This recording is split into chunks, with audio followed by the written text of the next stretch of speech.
lot of movement in high school basketball right now, Kyle. Jason Gardner, of course, the biggest name, leaving that position that he'd been in for a year to go to Arizona, which I guess if he's wanting to start a college career, that's a good place to go. New startup out there where he played, of course, but that's good. Be a big change in Indiana basketball next year. Yeah, so Jason was only there. He's hired basically last year, about a year ago. I think it was in early August, so not even a year, and had been coming off the run that he had at IUPUI for 5 years, and then had the DUI situation, and then resigned a couple days later. Got the North Central job where he had been coaching or had played as a standout player, Mr. Basketball. And, ended up only being there 1 year. Now, part of the deal too, Leland Walker, who's their best player, is headed to prep school next year also. So, they would have been sort of in a rebuilding mode again. And, but the opportunity for him, and I did talk to him a little bit here in the last few days, the opportunity to go back to Arizona, new coaching staff there. His position will kind of be a support staff position to start out with. So, good opportunity for him to go back to his alma mater, kind of similar to coming back to North Central as his alma mater. But yeah, that North Central job now is open, and, always a lot of talent in that system. Doug Mitchell left a few years ago, and this will be their third hire since he's left. So, and he was there for, I'd have to look exactly, I think it was 25 years. So, was very stable program for a long time, and now has kind of cycled through some coaches. So will be interesting to see who Andy Elkins ends up hiring there, and the school board there at North Central. There's also a couple other jobs open too that are pretty big as far as the high school level goes at Avon. Kind of a program that had been really good, had the chance to be pretty good under Jeff Holloway. They were sectional champion a couple of years ago, and then dropped back down to 6 wins last year. But nonetheless, a 4A program that's got a lot of talent in the system. North Central, and then Decatur Central will be hiring next week, and Tri-West is also open now. So probably a little bit unusual to have this many openings in July 7th in high school basketball. But it does happen from time to time, and I just don't know what the pool of candidates will be. I think a lot of people are right now at this point are probably locked into their current situation. So it might be tough to get somebody to leave at this point. Yeah. That's not a great time for an athletic director or anybody. You've got boards and all that stuff to deal with.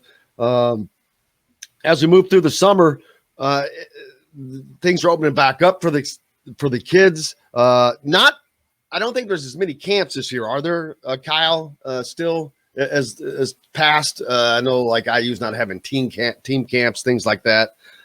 So it's not as many of those because there wasn't time to plan because you didn't know what was going to be what and when, I guess.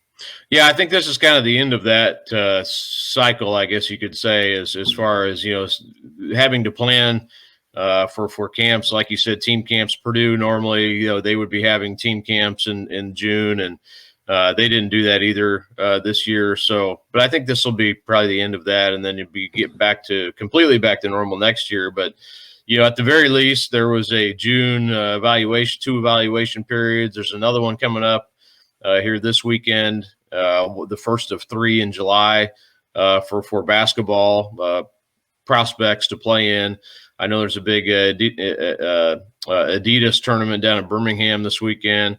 There's also one locally, the Adidas Invitational, which is kind of you'd say a second tier down because you'll have all the big Adidas teams down there. But so you've got some stuff coming up that's is sort of back to where we were in 2019 as far as the calendar goes that we missed out on last year. But yeah, but those camps, I think the universities themselves, like IU and Purdue, you remember back to early June, even they didn't have the high school like the state track meet and softball had to move off those campuses, and they had them at the high school venues. So I think that was just more of a, they had to make decisions back in April and May, and decided just to play it safe and not have those on campus. So I think that's the reason why we didn't see the team camps either. But I think this is probably the last of that situation.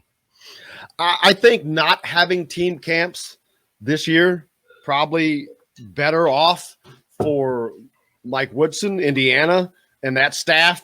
That does not keep them tethered to Bloomington, does not keep them tethered here. They can go out, see guys. They could go out and do what they needed to do.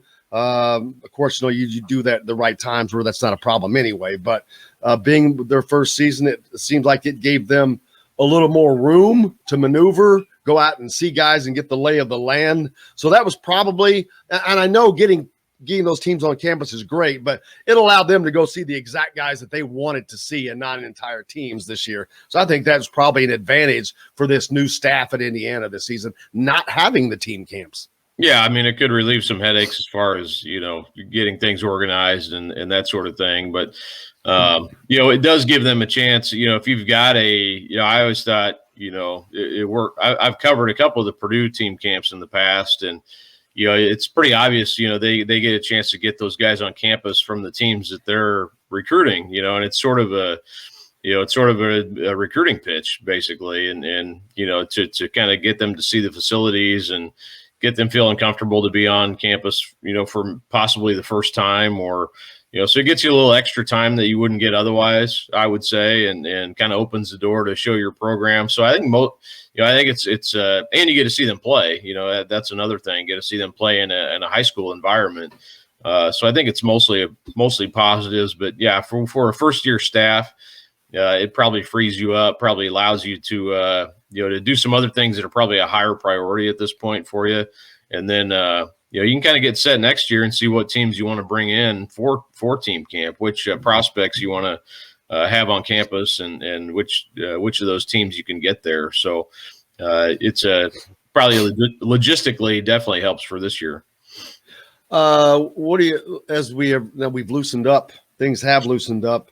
What are you looking forward to getting to do that you did not get to do last summer? Boy, that's a good question. I'm all vaxxed and I'm ready to not wear a mask anymore. So, and it's pretty rare. We did fly out to we were in Washington State about the last week or so, and that was my first time being on an airplane since all this happened for a couple of years at least, probably. So it is different. You go, I'm kind of used to not having one on now, just because I have been vaccinated, and most places are, allowing you to kind of move freely again. But, being in the airport, you have to wear one.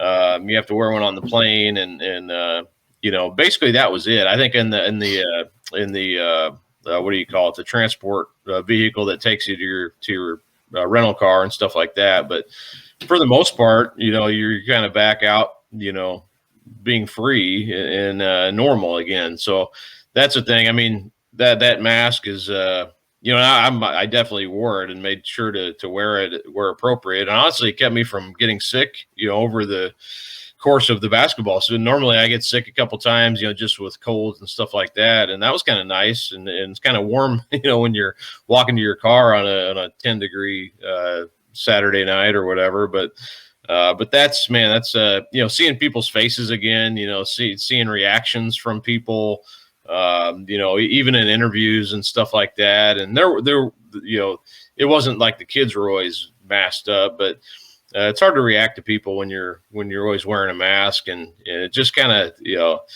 it's just kind of weird, and never did get used to that exactly. But that's probably the biggest thing to me, is just having that freedom not to wear one anymore. But as far as covering stuff and professionally, I always felt like, even last year, and credit to the schools, for doing a great job for the most part. But, I felt like it was kind of a relatively in a very weird and unusual year, like we'll probably hopefully never see again. I felt like I was able to do my job probably more normal than anybody, as our staff goes. Just because we were having, Friday night football, we had a basketball season. Now you're covering things that are a little, football season. I'm constantly covering like who's playing. You got new matchups coming. You got things were just kind of on the fly, and that kind of wears you out. I was definitely worn out last year from just a lot of things, but but now I feel refreshed and ready to kind of have a normal season. Just find good stories, and that's we were doing that last year anyway, but. It's good to get back in a routine, I think. And, I think that's what I'm looking forward to the most, just getting back into kind of a normal routine that we are used to having.